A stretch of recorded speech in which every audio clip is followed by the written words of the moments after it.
할렐루야. 오늘은 이사야서 99강 은혜의 새 시대, 이런 제목의 말씀입니다. 우리는 은혜의 시대를 살아가고 있어요. 하나님께서 이스라엘 백성들을 통해서 이루셨던 언약의 시대를 끝내시고 이제 예수 그리스도를 이 세상 가운데 보내주심으로 은혜의 새로운 시대가 시작되게 만들어 주셨어요. 오늘은 이사야서 마지막 말씀입니다. 이사야서는 정말 위대한 예언서입니다. 위대한 예언서를 우리는 2년 가까운 시간 동안 수요일마다 묵상을 했어요. 마지막 말씀을 준비하면서 대단원의 막이 내리니까 큰 강을 헤엄쳐서 건너가는 그런 느낌을 제가 받았습니다. 하여튼 이사야서를 우리는 1장부터 66장까지 묵상을 했습니다. 이사야서를 공부하면서 또 묵상하면서 우리의 기도가 더 깊어졌을 줄로 믿습니다. 믿음이 더 성장했을 줄로 믿습니다. 말씀을 대하는 태도도 많이 달라지게 되었을 줄로 믿습니다. 우리의 믿음은 매일매일 성장해야 돼요. 우리의 기도하는 것도, 신앙생활을 하는 것도 우리가 날마다 성장해야 됩니다. 그 모습을 하나님께서는 굉장히 기뻐하시는 것이죠. 지난주에 이사야서 마지막 66장에서 하나님께서는 저와 여러분에게 온전한 예배자가 되라고 말씀하셨어요. 그리고 온전한 예배자가 되었을 때 우리에게 주시는 은혜가 쭉 기록이 되어 있었습니다. 하나님 앞에 우리가 온전한 예배자로 살아가게 되어질 때 우리는 은혜의 시대의 주인공이 될 수 있습니다. 그래서 이사야서 66장 12절부터 마지막 절까지는 은혜의 새 시대에 하나님께서 예배자들에게 어떤 은혜를 내려주시는가에 초점이 맞춰져 있습니다. 예배자가 먼저 돼야 됩니다. 은혜의 새 시대의 주인공이 되기 위해서는, 하나님 앞에 은혜도 많이 받고 축복도 많이 받기 위해서는 먼저 온전한 예배자, 하나님께서 기뻐하시는 그런 예배자가 돼야 된다는 거예요. 믿으시기 바랍니다. 그러면 은혜의 새 시대가 되면 온전한 예배자들에게 하나님께서 어떤 은혜를 부어주실까? 첫째는 평강의 강물이 흐르게 하시겠대요. 자, 12절 말씀 한번 같이 읽어봅시다. 여호와께서 이와 같이 말씀하시되 보라, 내가 그에게 평강을 강같이, 그에게 문나라의 영광을 넘치는 시내같이 주리니 너희가 그 성읍의 젖을 빨 것이며 너희가 옆에 안기며 그 무릎에서 놀 것이라. 아멘. 은혜의 시대가 되면은 우리가 하나님께서 주시는 평강을 누리게 되는데, 여러분, 평강이 강물이 되어 흐른다는 거예요. 조금 흐르다가 말라버리는 그런 평강이 아니라 평강의 강물이 되어 가지고 이 평강이 온전한 예배자들에게 흘러가기 시작한다는 거예요. 여러분, 이런 은혜를 경험하게 되기를 주님의 이름으로 축복합니다. 저와 여러분에게 평강이 강물이 되어 흘러가야 돼요. 여러분, 이 홍수가 나게 되면 강 주변에 붙어있던 이끼나 강 주변에 있는 쓰레기들이 완전히 깨끗하게 다 쓸려가 버립니다. 그래서 강이 깨끗해지는 거예요. 하나님의 평강이 강물이 되어 우리를 통과하게 되면은 우리 안에 있는 작은 허물이라든지 상처라든지 두려움과 염려, 근심, 이런 것들이 싹 씻겨져 내려가 버리는 거예요. 평강이 강물이 되다 보니까 우리 안에는 두려움도 염려도 싹 씻겨 내려가 버려가지고 우리 안에 하나님께서 주시는 기쁨이 넘치게 된다는 거예요. 그래서 여러분, 하나님께서는 지난주에 우리에게 온전한 예배자가 되라고 말씀을 하신 줄 믿으시기를 바랍니다. 여러분, 미운 것도 섭섭한 것도 우리는 늘 마음속에 품고 있지 않습니까? 그런데 하나님의 평강의 강물이 흐르게 되면은 그런 미움도 또 질투심도 시기심도 다 떠내려가 버리고 우리 안에 진정한 평안이 넘치게 된다라는 거예요. 그런데 이런 하나님께서 단순한 평강만 주시는 게 아니라 12절 중반절에 보면은 그에게 문 나라의 영광을 넘치는 시내같이 주리니 이렇게 말씀하고 있어요. 문 나라의 영광을 넘치는 시내같이 부어주신대요. 영광스럽게 우리를 하나님께서 높여주시고 또 세워주신다, 이런 말씀입니다. 복음을 붙잡으면은 여러분, 우리가 온전한 예배자가 돼서 하나님의 말씀을 붙잡게 되면은 하나님께서 우리를 높여주시는 것 믿으시기 바랍니다. 그리고 12절 하반절에 보면은 너희가 그 성읍에 젖을 빨 것이며 너희가 옆에 안기며 그 무릎에서 놀 것이라 그랬어요. 그 성읍에 젖을 빤다, 이게 여러분 뭘까요? 하나님의 은혜를 더 사모해 가지고 하나님의 교회에서 나오는 그 은혜, 하나님께서 부어주시는 예배를 통해서 부어주신 그 은혜를 힘껏 빤다는 거예요. 더 사모하게 된다는 거예요. 여러분, 아기들이 건강하기 위해서는요, 엄마 젖을 잘 먹어야 돼요. 그래야 아이들이 쑥쑥 자라고 건강해집니다. 성도들이 건강해지고 영적으로 성장하기 위해서는 하나님께서 주시는 은혜를 받을 줄 알아야 돼요. 그 은혜를 사모하고 그 은혜를 힘있게, 마치 어린 아이들이 젖을 빠는 것처럼 힘차게 빨아서 그것을 나의 성장의 양식으로 삼을 수 있어야 된다는 거예요. 그런데 은혜의 시대에 하나님께서 사모하는 사람들에게 바로 그런 은혜를 주시겠다는 거예요. 더 넘치는 은혜를 먹을 수 있도록, 또 건강하게, 영적으로도 건강하게 하나님께서 만들어 주신다는 것이죠. 여러분, 이스라엘 역사를 보면은 항상 하나님의 은혜가 풍성할 때도 있었지만은 하나님의 은혜가 고갈되어 버렸을 때가 참 많아요.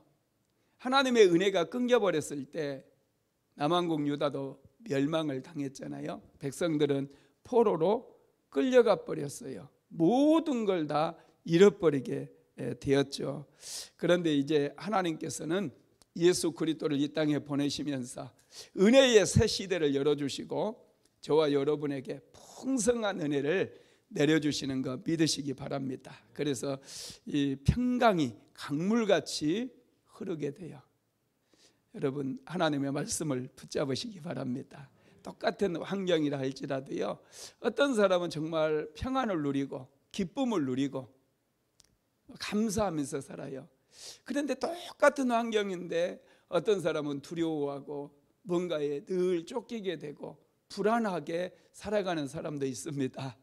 지금은 은혜의 시대예요. 은혜의 시대. 이 은혜의 시대에 하나님께 다 맡기시고 하나님께 주시는 평강을 누리시기 바랍니다. 두 번째로 은혜의 시대에 주시는 축복은요, 하나님의 위로입니다. 하나님의 위로가 넘치도록 부어진다는 거예요. 13절 같이 읽어봅시다. 어머니가 자식을 위로한 같이 내가 너희를 위로할 것인즉 너희가 예루살렘에서 위로를 받으리니. 아멘. 어머니가 자식을 위로한 같이. 여러분, 어머니는, 세상에 어머니의 사랑은 정말 깊은 사랑이라고 그러잖아요. 하나님의 사랑 다음으로 어머니의 사랑, 그래서 모성애라는 말도 나오잖아요. 이 어머니의 사랑이 정말 깊이가 있는 사랑이거든요. 이 어머니가 자녀들이 힘들어하고 자녀들이 낙심하고 그럴 때 어떻게 합니까? 너 왜 그렇게, 너만 힘드니? 지금 이 시대가 어떤 시대인데 네가 지금 그렇게 주저앉아 있으면 돼? 이렇게 야단치는 어머니가 있을까요? 그렇지 않아요. 만약에 그렇게 야단치는 어머니가 있다면 그건 이 사랑이 아니에요. 자녀들과 정말로 힘들어하고 낙심해 있을 때 어머니는 그 자녀에게 다가가서 손을 잡아주고 괜찮다고 얘기해주고 다시 우리가 힘을 내보자고 위로를 해주는 것이죠. 하나님께서는 엄마가 자녀를 위로한 같이 우리를 위로해 주시겠대요. 이 은혜의 시대에 우리가 죄에 넘어지기도 하고 또 세상 속에서 상처를 받기도 하고 실패를 경험할 때도 있잖아요. 그때 하나님께서는 우리를 야단치는 것이 아니라 우리를 찾아오셔서 괜찮다고 위로해 주신다는 거예요. 내가 너를 도와주겠다는 거예요. 그런 위로를 하나님께서는 온전한 예배자들에게 내려주신다는 거예요. 믿으시기 바랍니다. 그래서 여러분, 하나님은 좋으신 하나님이셔요. 우리가 다른 건 다 잊어버려도요, 절대로 잊지 말아야 될 게 있어요. 그것은 하나님은 정말로 좋으신 하나님이라는 거예요. 하나님 의지하고 하나님께 기도하는 사람은 절대로 망하지 않습니다. 이건 한결같은 불변의 진리예요. 하나님은 정말로 좋으신 분이고 우리에게 위로를 주시는 분이고 우리에게 평강을 강물같이 흐르게 해주시는 그런 분이라는 것이죠. 세 번째로 은혜의 새 시대에 온전한 예배자들에게는 믿음이 빠르게 성장하게 만들어 주시겠대요. 14절 한번 읽어봅시다. 너희가 이를 보고 마음이 기뻐서 너희 뼈가 연한 풀의 무성한 것 같으리라. 여호와의 손은 그의 종들에게 나타났고 그의 진노는 그의 원수에게 더하리라. 아멘. 온전한 예배자들이 하나님께서 주시는 은혜를 받으니까 이 은혜로 인해서 믿음이 연한 풀처럼 그렇게 빠르게 자란다는 거예요. 여러분, 풀이 자라는 거 보셨어요? 풀이 얼마나 빠르게 자라는지 몰라요. 제가 월요일 날 화성의 농장에서 이제 농사를 짓는다고 하면 좀 농사꾼들이 보면 웃을 일이지만 제가 풀 좀 뽑고 있습니다. 이 풀이 얼마나 빨리 자라는지 한 주간 지나서 이렇게 가보면요, 풀이 막 엄청, 비가 안 오는데도 다른 농작물들은 여러분 시들기도 하는데 이 풀들은 시들지도 않아요. 풀은 얼마나 잘 자라는지 몰라요. 만약에 비라도 오게 되면요, 이 풀들이 그냥 막 허리춤까지 금세 올라와 버립니다. 풀들이 정말 빠르게 자라요. 그런데 하나님께 은혜 받은 사람들이 이렇게 빠르게 영적으로 성장하고 성숙해진다는 거예요. 은혜를 받아야 돼요. 우리 그리스도인들은 어떻게 해서든지 하나님께서 주시는 은혜를 받게 되면 너희 뼈가, 이 믿음의 이런 우리의 믿음이라고 볼 수 있어요. 너희의 뼈는 믿음이라고 볼 수 있습니다. 연한 풀의 무성한 같으리라. 연한 풀이 하룻밤만 지나도 이렇게 많이 자라고 성장한 것처럼 우리의 믿음이 그렇게 빠르게 성장한다는 거예요. 여러분, 왜 하나님께서 우리의 믿음이 빠르게 성장하는 걸 원할까요? 우리에게 복을 주시고 싶어서 그래요. 하나님께서 믿음 없는 사람들에게 복을 주시지 않아요. 하나님께서 주시는 복은요, 우리의 믿음을 보고, 여러분, 아브라함에게 이삭을 주셨고 아브라함에게 내 독자 이삭을 모리아 산으로 데리고 가서 번제로 드려라, 이렇게 말씀하시잖아요. 이것은 아브라함의 믿음을 테스트한 거였거든요. 왜 믿음을 테스트했을까요? 아브라함에게 복을 주시기 위함이에요. 아브라함을 믿음의 조상으로 완전히 하나님께서 이제 확정하기 위해서 그렇게 시험을 주시는 거예요. 하나님께서는 저와 여러분에게 은혜 주시고 축복 주시고 싶어서 안달이나 있습니다. 그래서 정말 우리가 은혜를 많이 받아가지고 우리의 믿음이 성장하기를 원해요. 축복 주시기 원해서 그렇다는 것이죠. 네 번째로, 성령께서 능력 있게 일할 수 있게 만들어 주신대요. 이 은혜의 시대에는 온전한 예배자들을 통해서 성령께서 강력하게 임하시게 되는데 15절에서 16절 한번 읽어볼까요? 보라, 여호와께서 불에 둘러싸여 강림하시리니 그의 수레들은 회오리 바람 같으리로다. 그가 혁혁한 위세로 노여움을 나타내시며 맹렬한 화염으로 책망하실 것이라. 여호와께서 불과 칼로 모든 연육에게 심판을 베푸신즉 여호와께 죽임당할 자가 많으리니. 아멘. 보라, 여호와께서 불에 휩싸여 강림하시리니 그랬어요. 여러분, 이 성령께서 강림하시는 그런 모습입니다. 우리는 성령 하나님께서 역사하시는 모습을 보면은 이 이미지가 있잖아요. 불 같은 성령, 물 같은 성령, 그죠? 바람 같은 성령, 비둘기 같은 성령. 이렇게 우리가 성령 하나님께서 이런 이미지로 우리에게 많이 보여주셨기 때문에 우리는 이 불같이 임하시는 그 하나님, 성령 하나님이라는 것을 우리가 알 수가 있습니다. 여러분, 성령 하나님께서 이제 불같이 예배자들 가운데 임하신다는 거예요. 불같이 임하셔서 어떻게 하실까요?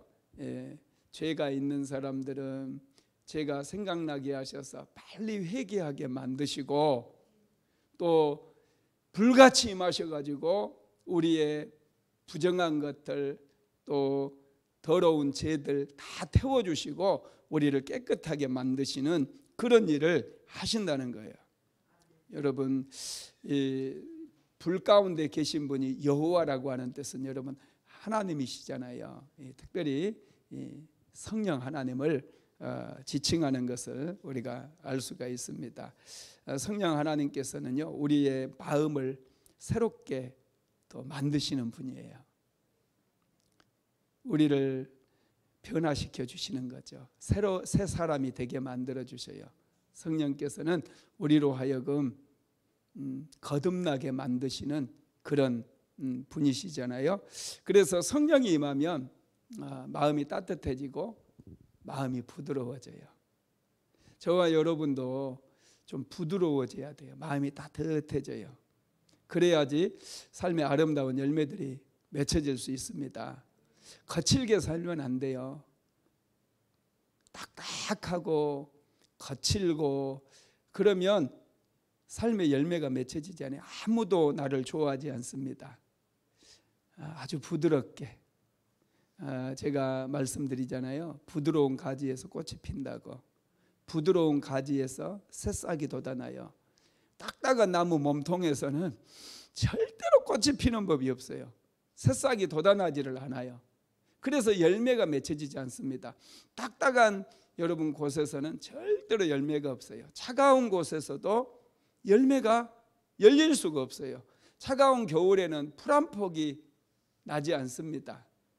따뜻한 봄이 될 때 땅이 풀리고 이 햇살을 받으니까 싹이 올라오고 이 부드럽고 따뜻한 곳에서 꽃이 피고 열매가 맺는 거예요. 성령 하나님께서 우리 가운데 오시면 신기하게 그렇게 차가웠던 사람이 따뜻해져요. 성령 받은 증거가 바로 그겁니다. 뭐 불 받았니 어쨌니 이런 것을 떠나서 마음이 차가웠던 사람이 이제 마음이 따뜻해지는 거예요. 그래서 다른 사람을 위해서 기도하다가 눈물이 나오는 거예요. 전쟁으로 고통당하는 사람들을 생각하며 눈물이 나와서 그 사람들을 위해서 기도해 주는, 이 성령 받은 사람이에요. 딱딱하고 거칠고 입만 열면 거친 언어들이 막 쏟아져 나온 사람들, 성령 받은 사람들 아니에요. 부드럽고 이 따뜻한 언어들이 나오는 그 사람이 성령 받은 사람이에요. 이런 사람들에게 아름다운 열매가 맺혀지게 된다라는 것이죠.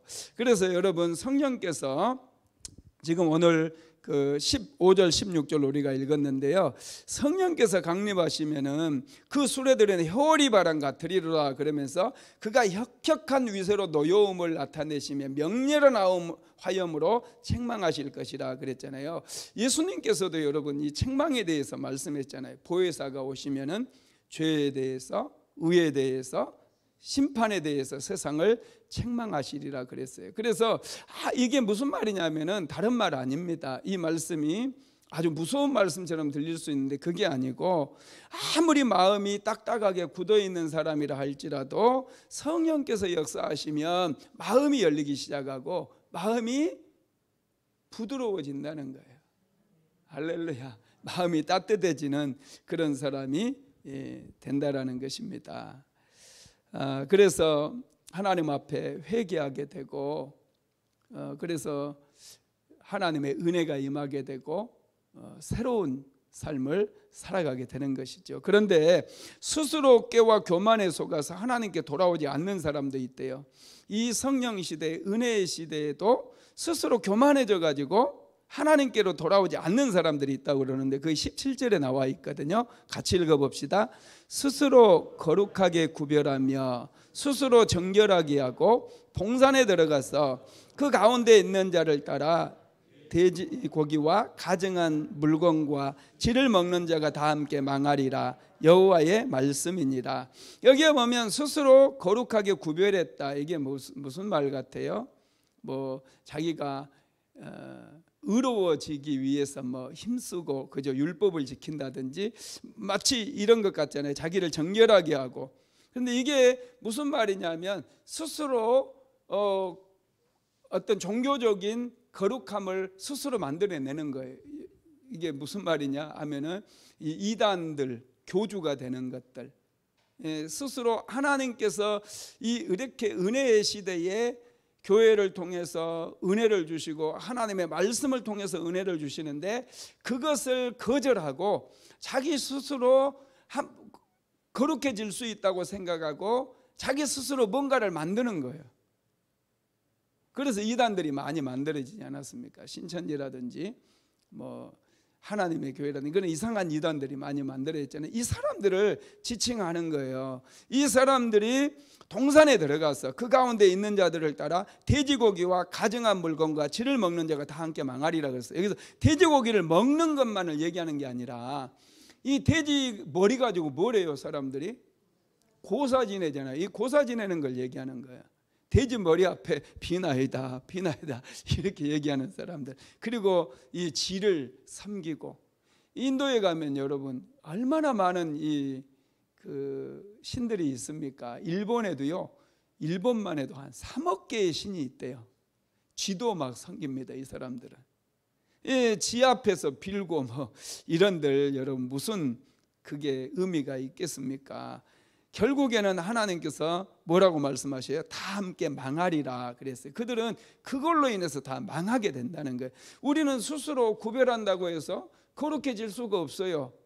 우리가 거룩해지는 것은 예수님을 믿음으로 거룩해지는 거예요. 예수님의 은혜로 말미암아, 예수님께서 십자가에서 우리를 대신해서 못 박혀 죽으시고 사흘 만에 부활해 주심으로 이제는 우리가 예수를 믿기만 해도 우리는 거룩함을 잊게 되는 줄 믿으시기 바랍니다.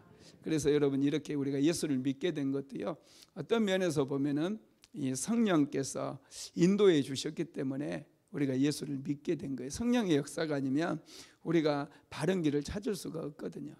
예수를 믿는다는 거 얼마나 이게 귀하고 복된 일인지 모릅니다. 다섯 번째로는 복음이 땅끝까지 전파된대. 이 은혜의 시대에는. 자, 18절에서 19절 읽어볼까요?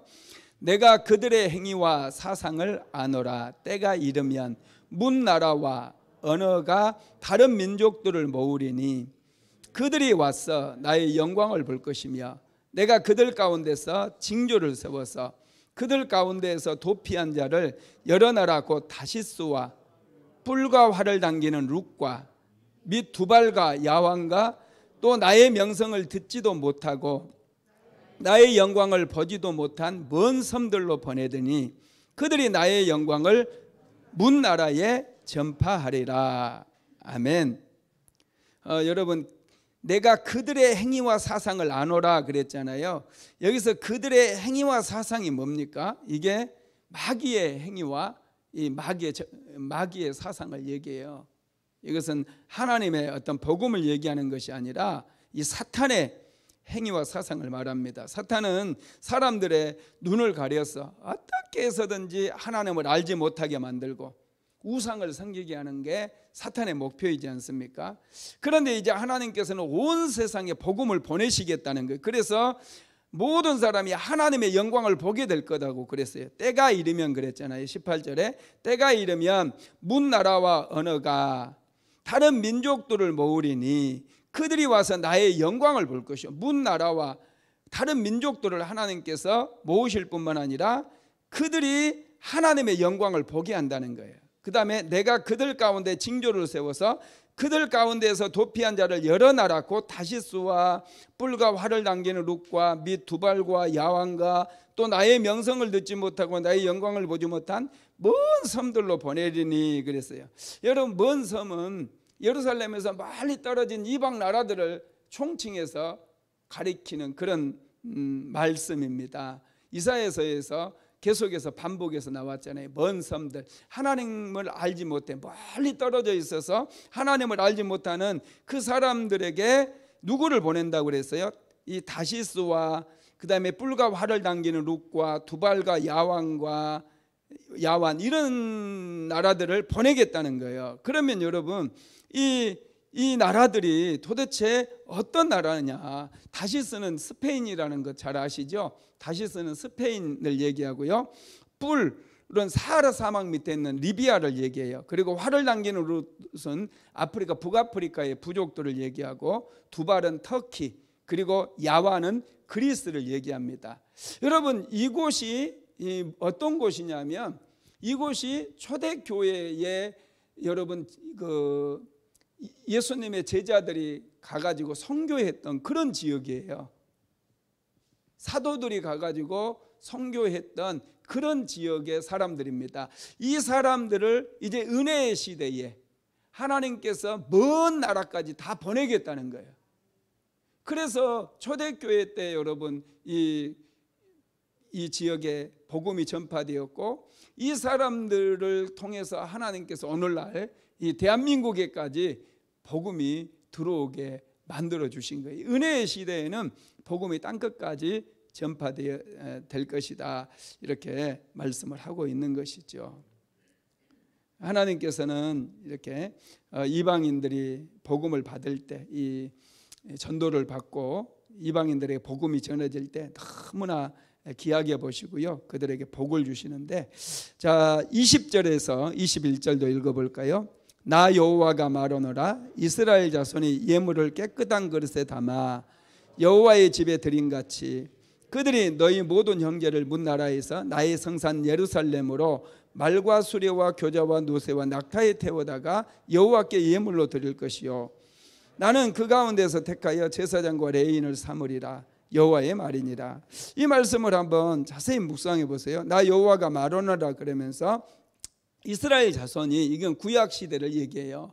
구약 시대에는 예물을 깨끗한 그릇에 담아가지고 여호와의 집에 예루살렘 성전에 이렇게 드렸다는 것이죠. 그런데 이제 어떻게 된다고요? 그들이 너희 모든 형제를 문 나라에서, 이제 신약 시대가 되면은 하나님께 드리는 예물이 사람이 된다는 거예요. 사람이 모든 형제를 문 나라에서 나의 성산 예루살렘으로 말과 수레와 교자와 노새와 낙타에 태우다가 여호와께 예물로 드릴 거다는 거예요. 여러분, 우리가 전도하는 것을 하나님께서는 정말로 귀한 예물로 받으신다는 거예요. 예루살렘이 상징한 것은 여러분 교회라고 제가 말씀드렸잖아요. 우리가 한 영혼 전도해서 하나님 앞에 데리고 올 때 그것을 하나님께서는 너무너무 귀한 거룩한 산제물로 받으신다는 거예요. 믿으시기를 바랍니다. 그래서 하나님께서는 이 새로 전도된 그 사람들이 이방인이라 할지라도 그 가운데서 이제 소수를 택해서 제사장과 레위인을 삼겠다. 그래서 오늘날에 여러분 은혜의 시대에는 유대인이 아닌, 그리고 아론의 후손이 아닌 그런 사람들을 하나님께서 목사로 또 장로로 이렇게 다 세우지 않습니까? 바로 지금이 은혜의 시대라는 것을 우리는 알 수가 있는 것이죠. 이렇게 여러분, 하나님께서는 우리가 이 은혜의 시대에 온전한 예배자가 되어서 하나님께서 주시는 모든 은혜를 다 받아 누리기를 원하시는 거예요. 그리고 우리가 받은 은혜를 나만 간직한 것이 아니라 이제는 그 은혜를 나누기를 원하시는 거예요. 아직도 예수 믿지 않는 사람들에게 복음을 전하고 그들도 하나님의 은혜의 자리에 나올 수 있도록 우리가 권면하고, 그래서 그 영혼들을 하나님께 예물로 드리기를 원한다라는 거 믿으시기 바랍니다. 이렇게 살아가라는 거예요. 그러면서 이제 마지막 22절에서 24절까지는요, 우리 앞에 이제 놓여 있는 온전한 예배자들 뿐만 아니라 모든 사람들 앞에 놓여 있는 이 길에 대해서 얘기하는데, 우리 앞에는 두 길이 있다는 거예요. 자, 어떤 길이 있느냐면 한 길은 새 하늘과 새 땅이 있고 그곳에는 구원받은 백성이 있다는 거죠. 22절 읽어봅시다. 내가 지을 새 하늘과 새 땅이 내 앞에 항상 있는 것 같이 너희 자손과 너희 이름이 항상 있으리라. 여호와의 말이니라. 여러분, 이제 우리가 구원 예수를 믿게 되고 또 은혜의 자리에 앉게 되었을 때 우리는 하나님의 백성이 되고 우리의 신분이 완전히 변화되는 거 믿으시기 바랍니다. 그래서 여러분, 우리가 항상 하나님 앞에서 하나님의 자녀로서 우리의 이름이 항상 하나님 앞에 있게 된다는 거예요. 이거 우리가 구원받은 것을 얘기합니다. 두 번째, 다른 길은 지옥이에요. 지옥. 24절 한번 읽어볼까요? 그들이 나가서 내게 패역한 자들의 시체들을 볼 것이라. 그 벌레가 죽지 아니하며 그 불이 꺼지지 아니하며 모든 혈육에게 가증함이 되리라. 여러분, 예수님께서 지옥에 대해서 말씀하셨을 때 거기는 구더기도 죽지 않고 불도 꺼지지 아니하느니라. 사람마다 불로서 소금치듯함을 받으리라. 이런 말씀하셨잖아요. 여기에 24절에 보니까 패역한 자들의 시체를 볼 것이요 그 벌레가 죽지 아니한대요. 이게 여러분 지옥을 얘기하는 거예요. 그 불이 꺼지지 아니한대요. 모든 혈육에게 가증함이 되겠대요. 이게 여러분 믿지 않고 은혜의 시대에 은혜를 입지 않고 자기 스스로 정결케 하기 위해서 이단의 길로 가는 그 사람들, 불신의 길로 가는 그 사람들이 이제 가는 길이라는 거예요. 이게 여러분 지옥의 길인 것이죠. 우리가 살 길은 온전한 예배자가 되어서 하나님께 영광을 돌리는 거예요. 그래서 하나님께 예배드리는 게 너무너무 귀하고 소중하다는 것을 알 수 있는데 그게 23절에 나와 있습니다. 23절 읽어봅시다. 여호와가 말하노라. 매월 초하루에 매 안식일에 모든 혈육이 내 앞에 나와 예배하리라. 할렐루야. 여러분, 22절과 24절, 22절은 이 천국에 들어가게 될 그것을 말씀하고 있고 24절은 지옥을 얘기하고 있는데 23절에서 하나님께서 내 앞에 나와 예배하라 이런 말씀을 주시거든요. 이 온전한 예배자들은 항상 예배를 사모하라는 거예요. 예배를 통해서 우리가 우리의 믿음이 자라게 되고 예배를 통해서 은혜 받고 예배를 통해서 축복받기 때문에 여러분, 예배가 왜 중요합니까? 예배는 은혜의 통로고요, 축복 통로예요. 우리가 축복받을 때 하나님께 복 달라고 이제 은혜도 받고 축복도 받는데 예배 드릴 때 은혜가 임하고 축복이 임하는 거예요. 이건 믿으시기 바랍니다. 그래서 하나님을 예배하는 것이 최고의 은혜고 최고의 축복이라고 이사야서는 결론적으로 이렇게 말씀을 하고 있어요. 은혜의 시대를 살아가고 있는 우리 모두는 정말 예배를 소중히 여겨야 돼요. 어떻게 해서든지 예배를 우리가 드려야 돼요. 잘 드려야 돼요. 코로나 시대에 우리가 이 비대면으로 예배드리고 그러다 보니까 이 예배를 성전 아니라 그냥 습관적으로 이제 그냥 인터넷으로 이렇게 드리는 분들이 있는데 빨리 예배의 자리로 나아가시기 바랍니다. 빨리 예배의 자리 나와서 이 성전에서 드리는 온전한 예배, 하나님께서 기뻐하시는 그런 예배를 드려야 돼요. 그럴 때 평강의 강물이 여러분 흐르게 되는 거예요. 그래서 내 죄를 다 태워버리고 여러분 내 안에 있는 오염된 물질들 전부 염려, 근심, 허물, 상처 이런 것들을 하나님의 평강의 강물이 다 쓸고 내려가 버려요. 그래서 우리 안에 큰 기쁨이 넘치게 된다는 것이죠. 말씀을 마무리하겠습니다. 우리는 은혜의 시대를 살고 있어요. 하나님께서는 은혜의 시대에 평강이 강물같이 흐르게 될 것이라고 말씀을 하셨어요. 우리는 이 평강의 강물을 충분하게 마셔야 됩니다. 이 평강의 강물 안에서 마음껏 우리는 은혜를 받아야 돼요. 그러면 큰 기쁨이 임하게 돼요. 항상 여러분 기뻐하십시오. 인상 쓰고 살지 말고요. 항상 웃고 다니세요. 이 웃는 게 얼마나 큰 은혜인지 몰라요. 웃게 되면 몸도 마음도 건강해지고요. 웃으면 복이 옵니다. 믿으시기 바랍니다. 오늘 말씀에서 약속된 구원과 심판은 예수님께서 다시 오실 때 반드시 이루어질 것입니다. 우리는 하나님의 약속의 말씀을 붙잡아야 돼요. 이 약속의 말씀을 이사야서는 계속해서 이스라엘 백성들이 망한 것은 하나님의 말씀을 버렸기 때문이라고 그랬어요. 이 은혜의 시대에 우리가 살아가고 있기 때문에 우리는 더더욱 하나님의 말씀을 소중히 여기고 하나님의 말씀을 붙잡아야 됩니다. 그때 하나님께서 주시는 은혜를 우리는 풍성하게 누리게 되는 줄 믿으시기 바랍니다. 그래서 이제 이사야서가 끝났고요. 이제 다음 주부터는 제가 고민을 많이 했어요. 이사야서 끝났으니까 그러면 은혜의 시대, 이제 은혜의 시대의 도래에 대해서 이사야서 66장은 말씀하고 있는데 은혜의 시대에 그러면 우리가 어떻게 살아가야 되는가 고민을 하다가 그러면 갈라디아서 말씀을 신약 시대로 넘어와서 갈라디아서 말씀을 좀 나눠야 되겠다 생각을 하고 다음 주부터는 이제 갈라디아서 말씀으로 또 찾아뵙도록 하겠습니다. 미리서 갈라디아서 말씀을 소리내서 좀 많이 읽어오시기 바랍니다.